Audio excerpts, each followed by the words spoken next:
It's election week in New York City and all eyes are on one man. I will be a Muslim man in New York City each of those 11 days, and every day that follows after that. I will not change who I am. I will not change how I eat. I will not change the faith that I am proud to belong to.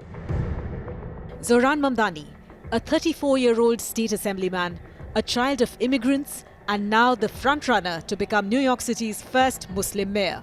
This has become a battle for the very soul of the Democratic Party itself.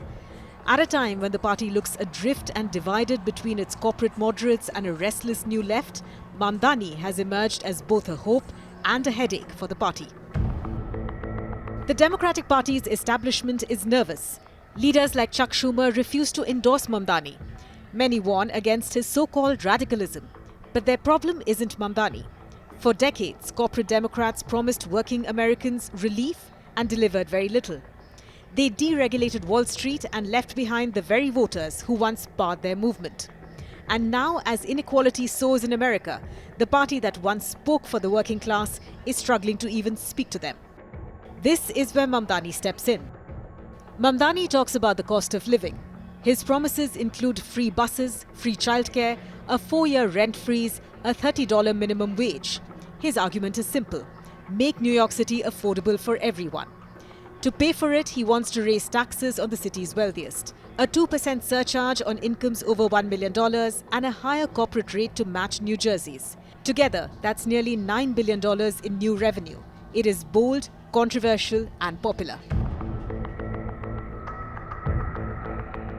Mamdani's campaign has done what Democrats haven't managed in years: get young people excited about politics again. He has drawn volunteers by the thousands: students, renters, immigrants, a coalition built on economic anxiety and a generational hope. His social media team turned him into a viral figure, making policy feel personal again. He doesn't just tweet, but in his videos and reels he explains. His videos on halalflation and housing went viral because they spoke to lived reality. Even critics admit he has the kind of charisma that Democrats have been missing since Barack Obama. The rise of Zohran Mamdani didn't happen overnight. He started small: housing activism, neighborhood organizing, and his local DSA chapter. He ran for mayor when nobody asked him to. Not the progressives, not the party, not even the socialists. He built something that went beyond just slogans: a coalition across religion, class, and borough lines. Muslims, South Asians, Black New Yorkers, working class families, united by one word, which is affordability. Since winning the primary, Mamdani has been busy proving he can grow from activist to administrator. He has met with city business leaders, financiers, and skeptics. He has promised to listen, to compromise, to govern. That pragmatism has rattled the Democratic old guard. Chuck Schumer still hasn't endorsed him. Even former Democrat President Bill Clinton has thrown his support behind Andrew Cuomo, a man whose campaign now thrives on anti-Muslim rhetoric and attacks we usually hear from Donald Trump. Minority Leader Hakeem Jeffries decided at the very last minute to back Mamdani. For many establishment Democrats, Mamdani represents a bigger threat than any Republican, a popular leftist who can actually win. But his rise hasn't been without turbulence. In the final stretch of the race, conservative media turned on him hard, painting him as reckless, foreign-funded, and anti-Israel.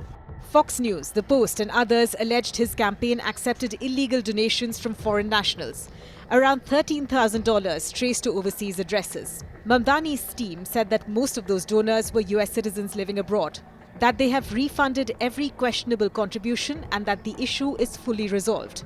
But that hasn't stopped watchdog groups from filing criminal referrals with the Department of Justice and Manhattan District Attorney Alvin Bragg. The claims could take months to investigate, long after the ballots are cast. Then came a resurfaced video, a 2023 clip showing Mamdani at a Not on Our Dime rally, calling to end New York's subsidy of Israeli settler crimes. It reignited the debate over his pro-Palestinian stance and reopened deep divisions within New York's strong Jewish community. Mamdani has been clear he opposes occupation, not Jewish New Yorkers. But his critics say his tone alienates a community still scarred by rising anti-Semitism. He calls the criticism unfair, saying his goal is consistency, justice for everyone, whether in Astoria or Gaza. It is a stand that is both admired and attacked. In the closing days of the campaign, conservative outlets found a new way to go after his policies by invoking Kansas City.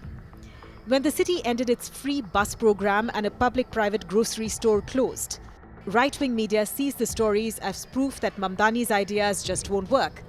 But the comparisons don't really hold. Kansas City's transport budget is a fraction of New York's. Its grocery model was private, not public.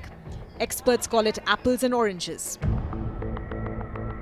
What Mamdani represents goes far beyond New York. It is about whether Democrats can still be the party of working people, or whether the ground has permanently shifted. He is not afraid to take on Trump or his party. He has promised to stand up to federal overreach, to fight ICE raids, and if it ever came to it, even arrest Israeli Prime Minister Benjamin Netanyahu under international law. That one may be legally impossible, but it tells you something about where his politics lie.